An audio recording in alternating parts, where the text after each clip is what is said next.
Assalamualaikum warahmatullahi wabarakatuh. Saya Kurnia Fitriani dengan NPM 17754011, mata kuliah Manajemen Risiko.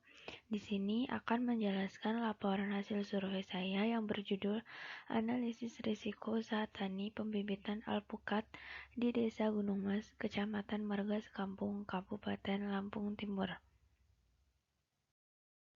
Pertama yaitu mengenai profil usaha dengan nama responden yaitu Bapak Wagianto, merupakan salah satu anggota kelompok rumah bibit atau disingkat KRB Barokah Tani. Lokasi di Desa Gunung Mas, Kecamatan Margas Kampung, Kabupaten Lampung Timur, dengan jenis usaha penjualan bibit alpukat melalui sistem sambung pucuk dengan varietas Siger 1. Lama usaha tani Bapak Wagianto yaitu 4 tahun dengan jumlah anggota kelompok tani sebanyak 50 orang.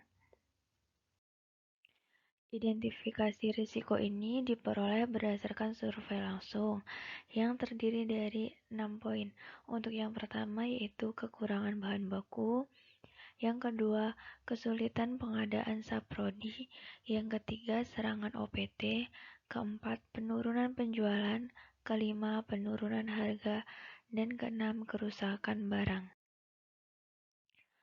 Kemudian dianalisis berdasarkan jenis usaha resiko.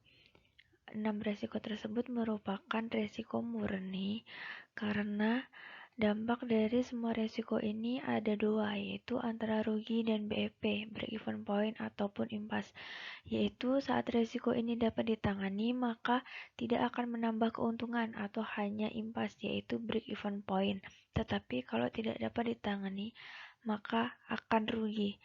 Berbeda dengan risiko spekulatif di mana ada 3 dampak, yaitu untung, rugi, dan juga impas. Seperti contohnya investasi. Tapi dari sini, dari semua risiko ini, setelah dianalisis termasuk ke dalam risiko murni. Selanjutnya, penjelasan mengenai sumber risiko. Risiko ini termasuk risiko produksi, karena semua kegiatan termasuk dalam kegiatan produksi. Ada 4, yaitu kekurangan bahan baku, kesulitan pengadaan saprodi, serangan OPT, kemudian kerusakan barang. Ini termasuk risiko produksi. Kemudian yang kedua yaitu risiko pasar atau risiko harga, karena dua risiko ini mempengaruhi pasar dan juga harga, yaitu yang pertama penurunan penjualan, kemudian yang kedua penurunan harga. Nah, di sini ada juga tabel hasil survei, yaitu dampak dan tingkat risiko pada usaha pembibitan alpukat. Untuk yang pertama, seberapa besar dampak dari risiko tersebut? Maksudnya dampak dari risiko tersebut paling tinggi di sini yaitu pada serangan OPT dan juga penurunan penjualan serta penurunan harga. Kemudian yang kedua, seberapa besar upaya pencegahan yang dilakukan petani?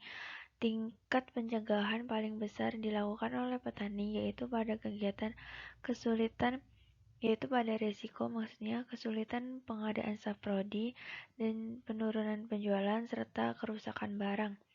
Yang ketiga, seberapa besar kesiapan petani dalam menghadapi risiko? Tingkat kesiapan petani dalam menghadapi risiko paling tinggi yaitu pada kekurangan bahan baku, kesulitan pengadaan saprodi, penurunan penjualan, dan juga kerusakan barang. Yang nomor 4, seberapa efisien pencegahan risiko yang dilakukan petani? Tingkat efisiensi pencegahan risiko paling tinggi yaitu pada penurunan penjualan. Yang nomor 5, seberapa besar persiapan petani dalam menghadapi risiko yang benar-benar terjadi? Kesiapan petani dalam menghadapi risiko yang sudah terjadi itu paling tinggi pada risiko kesulitan pengadaan saprodi dan juga penurunan penjualan. Dan untuk yang paling rendah yaitu pada penurunan harga. 6. Seberapa besar keberhasilan penanganan risiko tersebut? Tingkat keberhasilan penanganan risiko yang paling besar yaitu pada resiko kekurangan bahan baku dan juga resiko penurunan penjualan. Kemudian yang nomor 7, seberapa efisien cara yang sudah diterapkan petani dalam menghadapi risiko. Tingkat efisiensi dari cara yang sudah diterapkan oleh petani paling tinggi yaitu pada penurunan penjualan. Dari angka-angka tersebut ada keterangannya yang angka 1 maksudnya ringan, rendah atau kecil, kemudian 2 artinya sedang, 3 artinya berat, tinggi atau besar, kemudian 4 artinya sangat berat, sangat tinggi atau sangat besar. Kemudian ada juga penanggulangan resiko pada usaha pembibitan alpukat tersebut. Untuk yang pertama yaitu kekurangan bahan baku. Kekurangan bahan baku dapat dilakukan penanganan dengan pembelian dari luar daerah. Contoh bahan baku yang kekurangan biasanya biji alpukat, pupuk kompos, dan juga sekam. Nah, apabila semua bahan-bahan tersebut tidak tersedia di dalam daerah, maka akan dilakukan pembelian di luar daerah. Contohnya yaitu sampai ke Jakarta. Kemudian yang kedua, kesulitan pengadaan saprodi. Kesulitan pengadaan saprodi dilakukan penanganan dengan 2 cara. Untuk yang pertama yaitu penyediaan dari kelompok atau gotong royong antar anggota. Penyediaan dari kelompok ini maksudnya kelompok menyediakan bahan-bahan yang dibutuhkan ataupun alat-alat yang dibutuhkan pada kegiatan pembibitan alpukat, contohnya kayak karter ataupun plastik. Jadi, para anggota kelompok dapat membelinya atau memperolehnya dari kelompok. Apabila cara itu tidak bisa, maka dapat dilakukan juga dengan gotong royong antar anggota. Contohnya, saling meminjam, saling membeli, ataupun menyewa. Untuk yang ketiga yaitu serangan OPT. Serangan OPT dapat dilakukan penanganan dengan 3 cara. Yang pertama, pemasangan waring pada tempat penyimpanan penyatakan bibit alpukat untuk mencegah predator yang dapat merusak bibit alpukat, contohnya ayam. Kemudian yang kedua, menjaga kebersihan tempat penyatakan bibit alpukat untuk menjaga bibit alpukat dari serangan OPT seperti penyakit, virus, dan juga bakteri. Kemudian yang ketiga, penggunaan pestisida nabati atau kimia untuk pengendalian OPT. Di sini Bapak Wagianto dapat menggunakan pestisida nabati ataupun kimia sesuai dengan keparahan serangan OPT. Contohnya ketika diserang ulat, di sini Bapak Wagianto kadang-kadang menggunakan pestisida nabati, terkadang juga kalau terlalu parah menggunakan pestisida kimia. Kemudian penanggulangan risiko pada usaha pembibitan alpukat yang nomor 4 mengenai penurunan penjualan.